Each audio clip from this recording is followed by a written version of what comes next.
大家好，我是扫地僧。现在很多人都认为那些网络鸡汤，就是那种很励志的语录，都是吹牛多于实际，就是你看完了也不会有什么改变。这些千篇一律的文字呢，的确最能够得到弱者的共鸣，什么失败乃成功之母之类的。大部分的人呢，也不会去思考这背后的意思，就只是得到心灵的慰藉。以至于他们的潜意识里面还真的想要去追求失败，而甚至有些人把这类的东西都归纳为成功学。如果成功学的定义真的是这样的话，其实我也觉得很恶心。但有一本让我从穷人堆里面爬出来的书，大家一看可能跟当初的我一样会吓一跳，因为不但全美最顶级的富豪，比如说石油大王洛克菲勒、福特、爱迪生、销售之神乔吉拉德，还有2任的美国总统，都是这本书的忠实读者。为什么？你知道这个世界的统治者最值钱的财富和资产是什么吗？就是思想。而这本书就叫做《思考致富》。毫不夸张的讲，你活在这个世界，什么书都可以不看，但一定要看这本书。为什么？因为人类只有2个问题，第一是生存，第二是繁殖。而当今这个资本社会，你想要把这2样东西做好，你就得有钱。那钱怎么来呢？这答案你是不是要问赚到钱的那些人？那你问他们的时候，他们有没有可能会有所保留，不把最核心的东西告诉你呢？但如果你问500个亿万富翁，那他们的答案有没有参考价值呢？这本书的作者拿破仑·希尔当年就是一个穷记者。有一天他去采访钢铁大王卡内基，这卡内基呢就问他，你愿意帮我工作吗？我会把我的人脉，全世界最有钱、有权、有名的那些人介绍给你，你去帮我采访他们，然后做成一本书，把这些人相似的地方记下来。当你访问成功人士的数量足够多的时候，这些相似的地方就是成功背后的规律。这将会是一份伟大的工作，因为你可以帮助跟你一样出生在贫困家庭的人，让他们知道如何才能致富，而条件就是这没有任何薪水。那正常人一听呢，就感觉这是在忽悠，对吧？而这个作者拿破仑不但答应了，还干了30年。他做了所有穷人都做不到的事，就是不为钱而工作。所以他的这本书成为了成功学的根，帮助了无数的穷孩子实现了财富自由，也包括当初一无所有的我。我看到这本书的时候呢，就感觉这个世界都在我的脚下。而你相信我，里面的内容呢，你永远都学不全，就是你把它看100遍，你每一次都会有新的领悟。这就好像一本武林秘籍一样，当你内功越高，见识越多，然后你会发现天下所有成功和赚钱的招式武功都可以自行的画在这本书里面，万变不离其中。但如果你开悟了，看1遍就够了。那这部影片如果你看到最后，我有信心可以减低你达到财富自由的门槛。而这个频道是专门培养企业家、投资家、有钱人的。如果你不想错过这些资讯，你可以免费订阅我的频道，然后打开小铃铛。首先可能会颠覆很多人的价值观，但也是最基本的，就是嫌贫爱富。你一定要耐心的听，把基础打好啊！我们永远跟穷人作对，只欣赏和支持富人。其实我可以只说爱富，不说嫌贫，因为这会得罪很多人。当你有没有发现，这个世界97%的人呢，都是喜欢和同情弱者、憎恨强者的，所以其实蛮可笑的。很多人整天喊穷，然后整天起早贪黑的赚钱，但他们却在背后骂老板。他们买股票输钱，然后就是诅咒那些割他们韭菜的金融巨鳄，然后在讨论区跟那些一样是弱者的人围炉取暖。那请问这样的人有机会成为老板，有机会成为股神吗？最可悲的是，他们内心里面就想要成为这些富人，但他们就去骂富人。那你怎么可能成为你自己都瞧不起的那种人呢？所以第一件事，我们就要去欣赏比我们厉害、有结果的人，因为风水是会轮流转的。当有一天你也有钱了，你就会跟这些富人为伍，那你就要走进他们的圈子，你应该也希望他们可以认同你，对吧？那你今天要不要先欣赏和尊重他们呢？要不要支持真正对你有用的知识呢？比如说为这部影片点赞，我不是开玩笑啊！你喜欢我的影片， YouTube 才会推荐更多这类真正可以帮助到你的影片。也就是说，你今天喜欢有钱人，宇宙自然就会把有钱人带到你的身边。而这种喜欢不是嘴上说说就行的，必须要发自内心。有时候我看见别人对我们阿谀奉承，其实内心里面的羡慕、嫉妒、恨早就已经不自主的冒了出来，是骗不了人的。比如说今天我带我父母去买房，那很多人都会看不起我，他们认为我这个年纪能够买房啊，肯定是我老爸有钱，我只是懂得投胎罢了，有什么了不起的？败家子，富不过三代。那首先呢，我不是富二代啊，我每一笔钱都是自己舔着伤口赚回来的，但他们不知道，所以就对我有偏见，以至于他们一辈子都只能看着我们买房。另外，其实会投胎呢，还真的是很了不起啊，不然你投一个试试，你投不了吗？你投不了就是你的问题，对吧？而我真正想说的是，你在电视剧或者新闻看到那些败家子、富二代，其实都是极少数。我自己身边的官二代和富二代，他们勤奋的程度呢，都让我自愧不如。你比如说，我很欣赏的澳门赌王的儿子何猷君，按道理他连轻轻的动一下也不用，你勤奋一辈子都不够他睡了觉1秒钟的收入，而人家却是连续5年都获得了英国数学奥林匹克的金牌。他是美国麻省理工学院史上最年轻的金融硕士，他会弹吉他、钢琴，还精通4国的语言。那我想问，假设你老爸是赌王，你真的会像他一样优秀吗？我自己的话肯定不会。你没钱都不想拼了，那你生下来就有钱了，你还会去拼吗？对吧？那为什么他会去拼呢？因为人家从小接受教育跟我们是不一样的，他的老师是要把他培养成老板的，而我们学校是要把我们培养成员工的。所以为什么我们竟然要跟富二代当朋友呢？人家生下来就是金钥匙，是不是很好运？而你接近好运的人，你也会吸引到他的好运的能量，你也会跟着变好运。很简单，我跟那些富二代谈生意，他们讲的话，他们对商业的理解，都是我无法从书里面听到的，因为这些都是他们老爸教他的，是他们老爸混了一辈子所总结出来的经验。就好像你今天去下象棋，你是一个新手，当你跟一个高手下了1个月的棋，除非你的智力有问题，否则你也会变成一个高手，因为你把这人的思想都学了过来。而如果你自己身边没有钱人，你可以先从上课或是看书开始，学习他们的策略，模仿他们的思考方式。我自己就把我做生意的方法直接总结在一个课程里面，我不但会具体的告诉你如何只需要1台电脑就可以吸引到无数的顾客，哪怕他们不为你付钱，那你也会不断的获得被动收入，这叫做营销，而不是销售。而我团队开放了前1000名免费报名的位置，你可以赶快的在影片描述上的第1条链接报名。我希望你们可以在里面吸收到我思想的精华，模仿是人最主要的学习和进步的方式。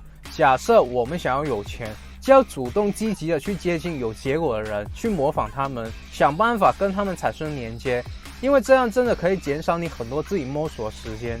而我希望可以亲自的去培养出一部分的弟子，成为我的合作伙伴，跟我一起去合作做更大生意。我很早知道我要发自内心的去感谢有钱人，因为他们已经做出了成功的例子，让我知道说原来这些我想要的东西呢是真的可以实现的，因为很多人都真的已经做到了，这叫做爱富。那为什么我们要去嫌贫呢？因为那些很消极的穷人，他们会泼你冷水，他们只会拉低你的能量，把你拉到跟他们相同的层次。你知道我是怎么干的吗？如果我断定那个人的身价比我低，然后只要他批评我一句我做生意的方法，那么我就会自动的让他滚。为什么？扫地僧，你就不怕他给你的意见是正确的吗？如果他真的这么牛，那他为什么会比我穷呢？对吧？他觉得自己干的话不能赚钱，然后就过来打击我，那我也要跟他当个穷人吗？一个人最恶心的就是没有自知之明。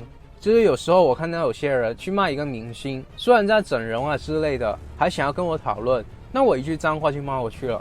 你有什么资格批评比你有钱的人呢？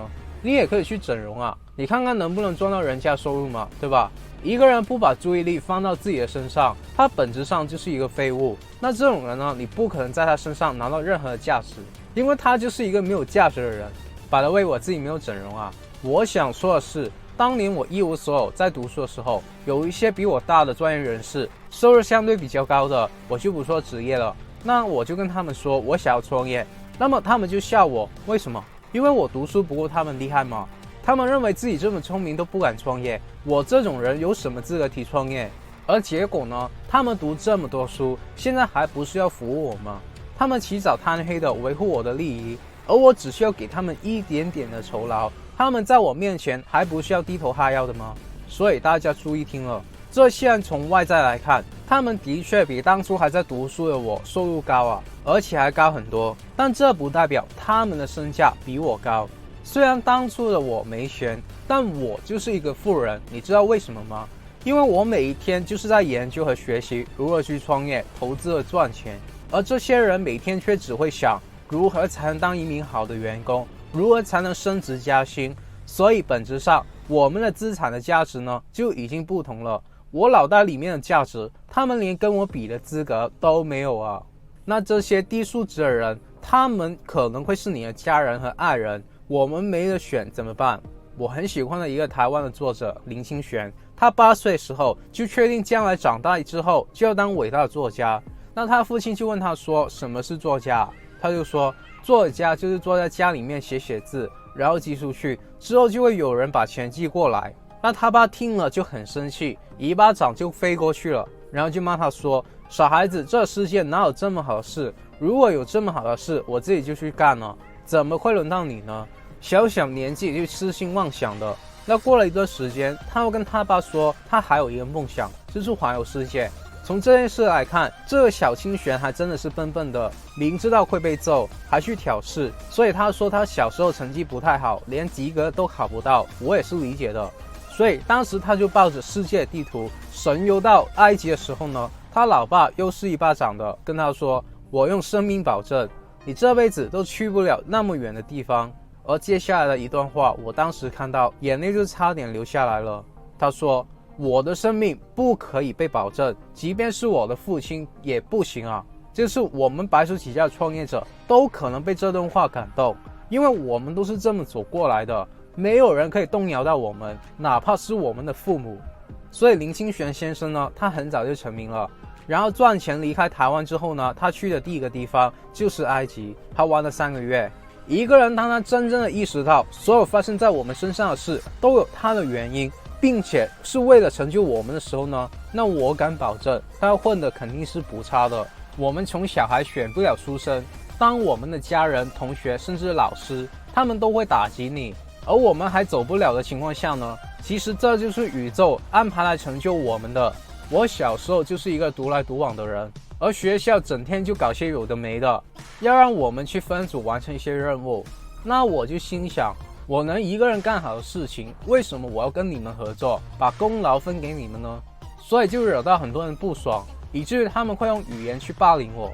但我很早就意识到了，学校就是要把你这些人培养成废物。你看，就算他们现在出来工作了，都还在找人合作，自己干不了就说要有团队意识。这些人呢，就是被忽悠了，他们选择待在一起当一群羊，而我就选择独自成为一匹狼。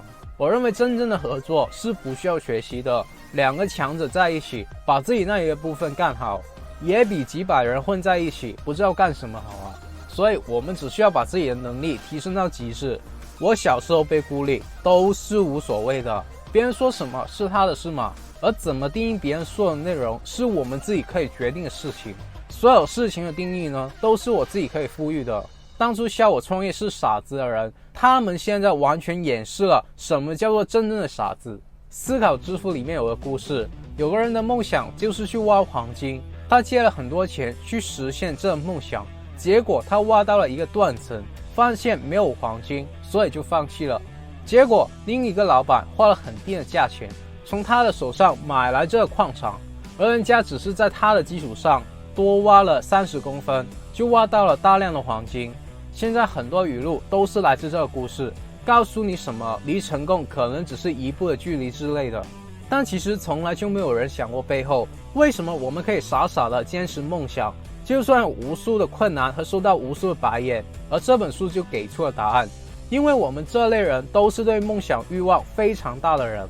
当你的欲望足够大的时候，我们就会出现企图心、野心，然后我们就可以克服一切天性，什么懒惰、恐惧、自我怀疑，在欲望面前都不值一提。那欲望怎么来呢？我自己研究过很多不同的玄学，无论是东方还是西方，他们去参拜一个神的时候，都会有一个环节叫做许愿。而我真的亲自去了解过，那些比较准、比较灵的神殿，他们许愿的方法都是非常相似的。而这书里面也有6个步骤，很重要。我当年真的按着一步步的去做，大家可以记下来。第一步，在我们脑子里面去确定我们渴望得到准确的金钱数额。如果你仅仅说我想要很多的钱的话，那这是不行的，你要指出具体的数字。比如说我当年就是想要赚100万美金，因为以前我觉得100万美金很多啊，我觉得我只要赚到这么多钱，至少我以后不再工作，我们家里面的生活也能够过得不错。 OK， 那第二步，当我确定我想要100万美金之后呢，那我为了这个目标，我打算付出多少代价？因为这世界没有不劳而获，那我当时就对自己承诺，当大学所有人都在玩的时候，我自己继续学习赚钱的知识，参加不同的课程，只阅读所有跟赚钱有关的书，然后还边打工边从副业开始去创业。那第三步就是为我打算占有的金钱呢，提出一个明确时限。我当时就设定，当我大学毕业的时候，也就是2年后，我就要赚到100万美金。而第四步就是为这个目标制定一个明确的计划，然后马上执行这个计划，无论你有没有做好这个准备。其实我当时刚了解了批发这个行业，简单来说就只是低买高卖。当顾客在我们这边下单了之后，我们付了定金，我再拿着这些定金向供应商拿货，赚里面知识差。所以我当时用自己打工的钱到处去找供应商，请他们吃饭喝酒，然后去参加一些青年商会，去认识一些对批发有需要的老板。比如说一些想到海外做零售的老板，那我就为他们供应产品。我用了这个方法开了第一单之后呢，我就问自己是不是只需要不断重复这件事，那我就可以有第二单第三单呢？这就是我具体的计划。而第五步就是为你打算获得的金钱数额写一句表述清晰准确的话。简单来说，就是把刚才那些你思考过的实现，你打算付出什么，还有计划总结为一句话。我当时那句话是这样的：我要不断的学习创业赚钱的知识，在2年后几年几月几日，通过不断的复制批发赚钱的模式，赚到100万美金。那为什么要写下这句话呢？第六步，大声的把这句话读出来，每天读2遍，就是你睡觉之前读1遍，早上起床的时候再读1遍。而你读的时候呢，要去幻想自己看到、感觉到，并且相信自己已经拥有了这笔钱。这6步呢，你听起来感觉很扯，甚至有点迷信，但我是真的傻傻的，到现在我都还在用这6个步骤。就算我最后只赚到了10万美金，但我发现我的命运真的因此而改变了，我反而更加的相信，因为真的我信了没有任何损失，反而人家毕业的时候背着学贷，我自己就拿了10万美元的流动资金。后来我才了解到，其实这6个步骤跟我们之前介绍过的吸引力法则原理都是一样的。简单来说就是许愿，然后先相信后拥有。你一定要去幻想你获得结果之后的画面，然后你要去说服自己已经获得了这个结果。那怎么说服呢？就是你要去感恩，因为当你感恩的时候，你才会感觉到幸福。细节大家一定要去看我之前的影片。而大家可能会对我的第4步，就是我的那个计划到底怎么来的呢？其实我大学参加这些 mentorship 还有商会，我发现里面所有的有钱人都是非常主动的去宣传自己还有自己的价值观。而我以前其实把这件事呢都归纳为推销，就感觉是非常不好的事情。而出席了很多这些场合之后呢，我才发现如果我很厌恶推销，这将会是阻碍我发财最大的障碍。因为人家在里面都拿到很多生意，而我只是在商会里面自己一个人很孤单的吃饭，吃完就回家，都不知道去干嘛。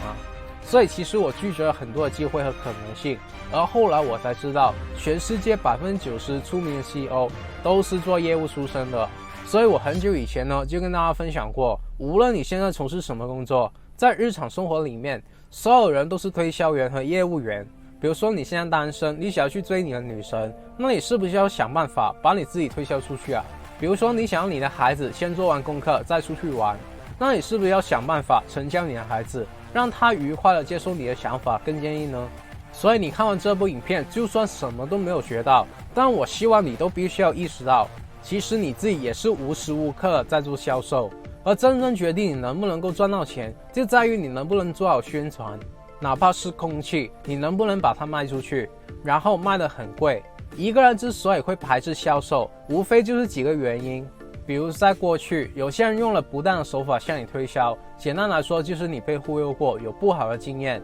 而这些呢，已经是过去经验了，对现在的你没有任何好处。如果因为一小部分的人而标签了整个行业，你不去练习销售这个技能，那么你也只能真的去上班混日子了。其实你升个职，你都要先想办法在老板面前推销自己。你讨厌做这件事，而其他人做了，那你就只能被踩在脚下。又比如说，你曾经有过向别人推销的经验，但是你被拒绝了，你说错了，所以你就很害怕了。你不喜欢失败和被拒绝的感觉，那这是可以理解的。这种感觉真的不好受，所以大部分人呢，宁愿选择一份对着电脑工作，都不愿意面对面的推销自己。如果只是这样，那为什么你就不能在网上赚钱呢？比如说你喜欢打游戏，那你就把打游戏的过程录下来，做成讲解，你就对着电脑说话。就像我现在一样不露脸，然后把影片放到 YouTube， 只要有人点击你的影片，你都可以获得广告费。而当你掌握了流量之后，聪明的商人就会主动找你合作，因为你掐着他们的脖子，他们想要自己的品牌曝光。而当今这时代最有效打广告的地方，也就是人流最多的地方，就是 YouTube。你这样也是在做宣传啊。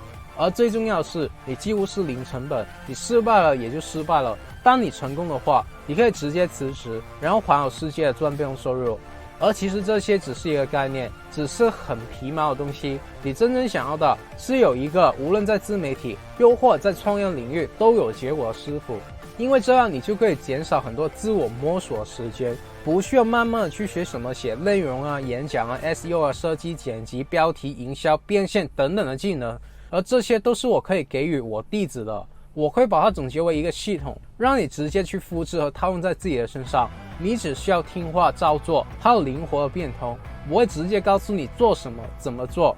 如果你有兴趣成为我的弟子，你一定要在影片描述上的连接，走进我们创业商学院的大家庭。我会永久带着你在里面创业。而现在我们还会提供最后的前期优惠，还会额外送赠财富自由品数会永久汇集。你除了可以听我们团队拆解100本书以外，我本人还会教你不定期的财富自由课程。最重要的是，我们有一个几千人的 Facebook 经济群组，我们会在里面分享真正第一手赚钱的资讯，而我们马上就会取消这些额外赠送的东西，所以千万不要再错过了。而我认为思考致富最有意思的内容呢，就是最后一章，你神奇的第六感、创造型的想象力，就是你通往智慧殿堂的方法。这真的是绝顶的机妙。当我们遇到问题而不知道如何去解决的时候呢，我们可以在现实生活里面找那些真正的专业人士，成为我们智囊团顾问。